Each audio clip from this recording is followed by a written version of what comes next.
the words and I got the flow. See, I don't gotta write, I got the Holy Ghost. Yeah, that's called a ghost writer. Jeremiah 5:14, that's so fire. Isaiah 14, and when I retire, out of captivity, I broke the iron. Who that is coming out of Mount Zion? Woolly hair, looking like a lion. 1,000 men marching with no drums on, no trombone, just boots. Welcome to FCN Quick News of the Day. I'm your host, Officer Azaniah, and today's news we have... Stop whining. MAGA pastor claims slavery was blessing for black people. Black people, stop whining. MAGA pastor claimed that slavery was a blessing to black people. So shout out to all you so-called blacks that has your MAGA hat on. Now you truly know how the Caucasoid man or Esau Edom actually feels about you.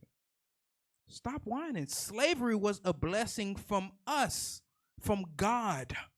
All right, so now let's get into this article real quick. Let's get some more of how Esau feels about us. Come on. Christian nationalist pastor Joel Webbin is facing backlash after claiming that slavery was a blessing for black people. Joel, I just would like to say from the bottom of my heart, thank you for showing us how you make America great again. The way that you make America great again is by telling the slaves to be quiet and enjoy this blessing, this killing that we have done for thousands of years of your ancestors. Thank you. Come on. In a clip from his Right Response Ministries podcast, Webbin argued that enslaved Africans should be grateful for being brought to America. So he argued, meaning when you have to argue something, that means that you believe it wholeheartedly. That means that you gotta fight for somebody to be able to see your viewpoint. So Webbin argued that enslaved African Americans should be grateful for being brought to America. So again, Joel, thank you for letting us see your point of view. We really appreciate it. Come on. Saying slavery gave black people access to Christianity. Christianity that's filled with white people, which is not the Christianity of the Bible. Joel, thank you for indoctrinating us. Thank you. Come on. Modern medicine. Joel, thank you for modern Western medicine, that whenever they play a commercial about whatever the medicine there is, they're telling you the side effects could possibly cause death, pancreatic cancer, but please see your local doctor. Thank you. Come on. And economic prosperity. And thank you for just allowing us to work 40 to 80 hours, barely getting enough while we live off of food stamps. Thank you, Joel. We appreciate you. Thank you for making America great again. And you know the funny thing about when it's time for you to make America great again, you got to think about it. When was America great? America was great during the times of slavery. So for you black people that have on these MAGA hats that says make America great again, that means you are okay with being a slave, and you are okay with Pastor Joel Webbin's message. So shout out to you coons out there. Come on. Without slavery, you live in a grass hut. So without slavery, we'll be living in grass huts. Thank you, Joel. Come on.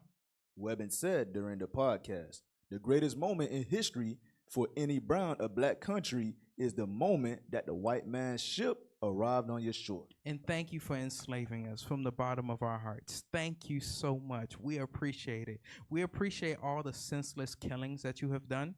Over 200 millions of black and indigenous people, they had to die for us to enjoy this freedom. Thank you so much for bringing us to heaven.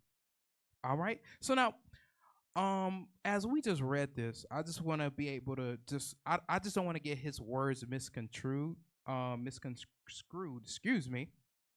I just want to let the viewers hear exactly how he said it. Come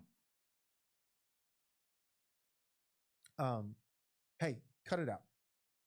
You need to grow up. Stop throwing a fit. You're throwing a tantrum. Stop being a little boy. Mm-hmm. You're whining and crying about something that's ultimately your fault. Yeah. Stop blaming it on other people.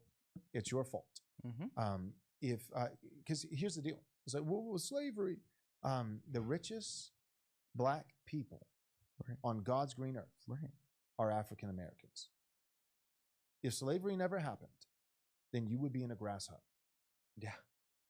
Right? Well, we need reparations. Your reparations are that you get to live in America. Oh You're man. So black people, so this is the black people. If you guys want reparations, you already have it. It's called America. You already have it. It's called America. So congratulations. That don't be crying about reparations. Don't be crying about anything, because Jesus, God, has given you everything that you need over here on this side of the earth. He gave you his God that looks just like him. He gave you his medicine, which, could ultimately cause death, pancreatic cancer, so on and so forth. And as well, he gave you a piece of his economy. So if you want to make America great again, just turn your back on God. That's how you make it great again. Because God is not with this program. Because the reason why you got to make America great again, because they see that America is at a decline. They're letting you know it's at a decline. And God is ultimately revealing the man of sin for who he actually is. Give me that in Deuteronomy chapter 4, and let's see verse 6. Let's see how great Israel was as a people when we kept God's laws, not when we got with the so-called Caucasoid man or the white man. Come on. The book of Deuteronomy, chapter 4 and verse 6. Come on. Keep therefore and do them. Keep therefore and do them, the commandments of God, the things that are found and written in the Holy Scriptures. Come on. For this is your wisdom and understanding in the sight of the nations. Because this is what's going to be our wisdom and understanding in the sight of the nations. Even now, the other nations uses our wisdom or God's wisdom that he gave to us in order to build up their country. Because think about it. When you think about the judicial system, that came from us. When we think about the foundation or the moral ethics of life, it came from us. Thou shalt not steal, thou shalt not kill, thou shalt not commit adultery. It came from us. So ultimately, we civilize all the nations through God's laws. That's exactly what we have done, because God has saw fit through Abraham, Isaac, and Jacob to give us these laws so that way we could give to all the other nations. But somehow, some way, you get prideful, you get beside yourself and think that you are much greater than you actually are. Read that again. Keep therefore and do them, for this is your wisdom and understanding in the sight of the nations. So that's how they're going to know that this particular nation, they have wisdom and they have understanding. They could see our economies thriving because we have kept God's laws. Give me that in Deuteronomy chapter 7, and let's read verse 6. Let's keep going down on this rabbit hole. Come on. The book of Deuteronomy chapter 7 and verse 6. For thou art an holy people. So-called blacks, Hispanics, and Native American Indians, we are the Israelites. Read it again. For thou art an holy people unto the Lord thy God. The Lord thy God has chosen thee to be a special people unto himself. God has chosen us to be a special people to himself. The black, believe it or not, God himself, he is black. God says he has chosen us to be a special people unto himself, meaning he handpicked us. Read. Above all people that are upon the face of the earth. And we are better than all people that are upon the face of the earth. So now, let's see how better was our people when we was keeping the laws of God. Give me that in Psalm chapter 105, and let's read verse 22. Psalm chapter 105, and let's read verse 22. The book of Psalms chapter 105 and verse 22. Come on. To bind his princes at his pleasure, and teach his senators wisdom. So if when you read Psalm chapter 105, it's talking about Abraham. Abraham has taught the Egyptians, read it again. To bind his princes at his pleasure, and teach his senators wisdom. Abraham, he taught the senators of Egypt wisdom, meaning he taught them arithmetic, which later on became the catalyst to build the pyramids. And those same pyramids is something that the other nations with modern technology, they cannot recreate this day. That's because why? We had the wisdom of God. But until we started breaking these laws, these statutes, and these commandments, that's when God has turned his back upon us. Give me that in Psalm chapter 94, and let's read verse 4 and 5. The book of Psalms, chapter 94 and verse 4. Come on. How long shall they utter and speak hard things? And this is what we're saying in the spirit now, because we came from being such a great and holy nation. Now we're saying, how long shall they do what? How long shall they utter and speak hard things? So how long are we going to have to hear these other nations speak this blasphemy, speak these hard things when we know history? Come on.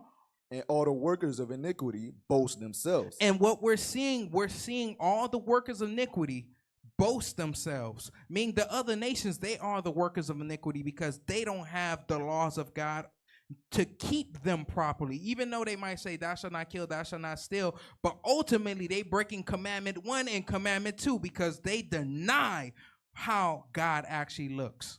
Read. They break in pieces thy people, O Lord. And this is the thing that they have done. They break in pieces God's people by saying that slavery was a good thing, and without slavery you guys would still be living in huts.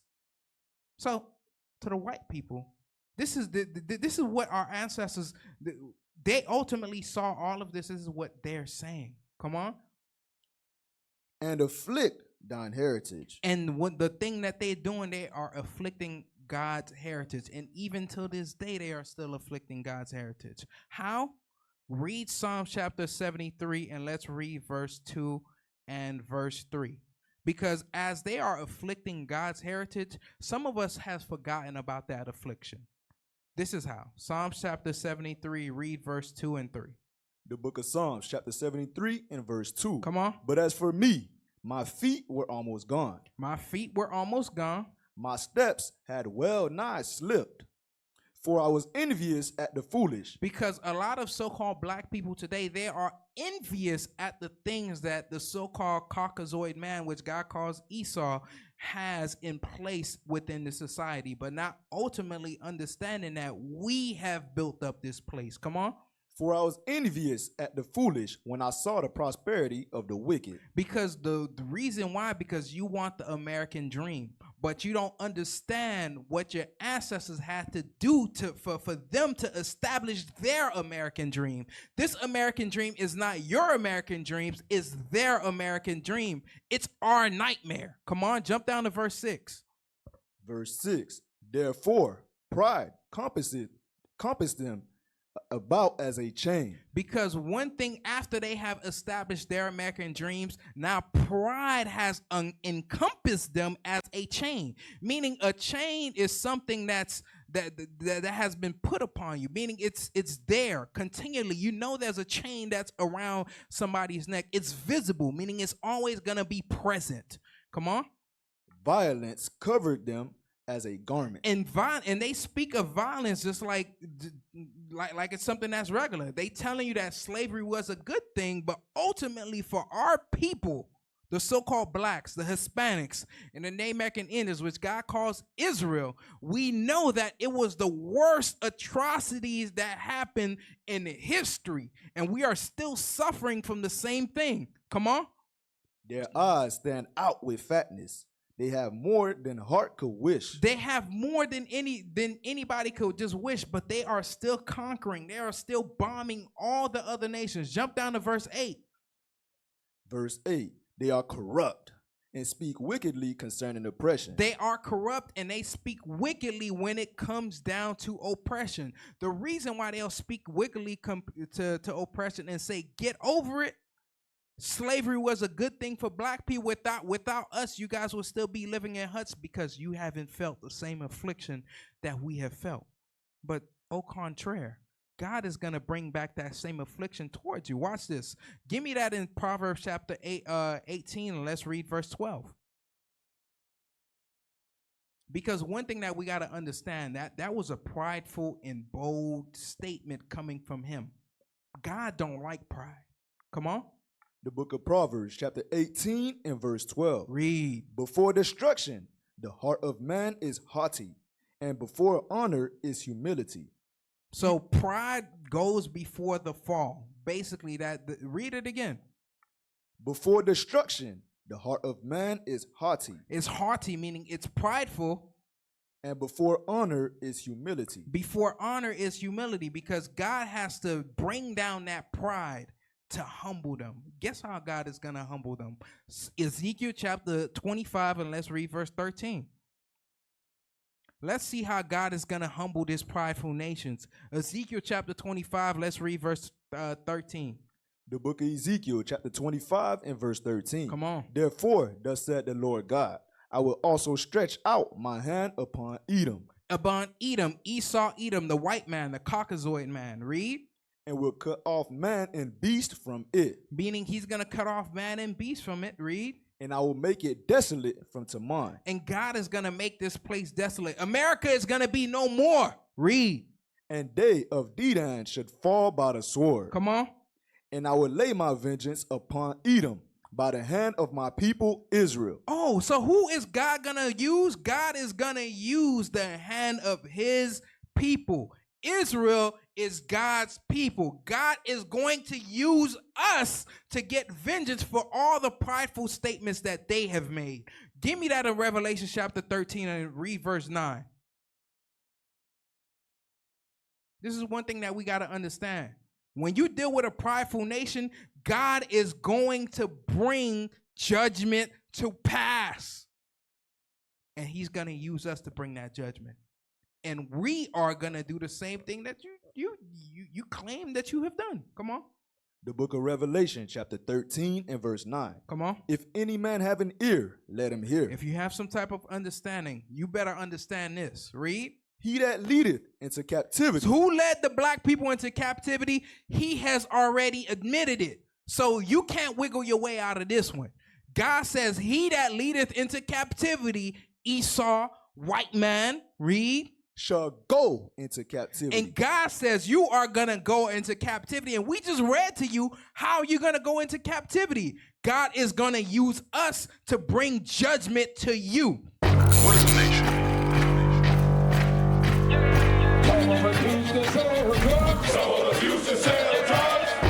Nation is men leading by example.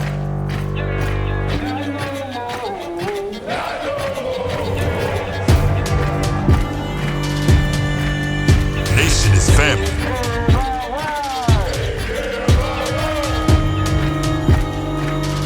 Nation is community. Nation is children with role models.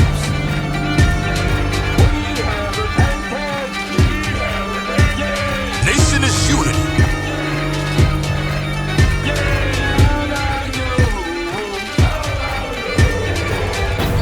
Nation is you. And